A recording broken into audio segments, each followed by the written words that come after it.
ഇന്നലെ സമസ്ത യോഗത്തിൽ നടന്ന സംഭവങ്ങൾ മുഴുവൻ വിശദീകരിക്കുന്നതാണ് മുഷാവറാംഗം ബഹാവുദ്ദീൻ നദ്വിയുടെ പുറത്തുവന്ന ഓഡിയോ സംഭാഷണം. ഉമർ ഫൈസി മുക്കത്തിനെതിരെയുള്ള പരാതി ചർച്ച തുടങ്ങിയപ്പോൾ ഫൈസി യോഗത്തിൽ നിന്ന് മാറി നിൽക്കണമെന്ന് ജിഫ്രി തങ്ങൾ ആവശ്യപ്പെട്ടു. ഇത് ഉമർ ഫൈസി അംഗീകരിച്ചില്ല.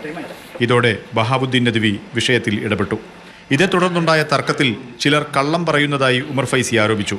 ഇതോടെ ജിഫ്രി തങ്ങൾ യോഗത്തിൽ നിന്ന് ഇറങ്ങിപ്പോയെന്നാണ് ബഹാവുദ്ദീൻ നദ്വിയുടെ ഓഡിയോ സംഭാഷണം. ജിഫ്രി തങ്ങൾ യോഗത്തിൽ നിന്ന് ഇറങ്ങിപ്പോയെന്ന മാധ്യമ വാർത്തകൾ അടിസ്ഥാനരഹിതമാണെന്ന് സമസ്ത ഇന്നലെ വിശദീകരിച്ചിരുന്നു.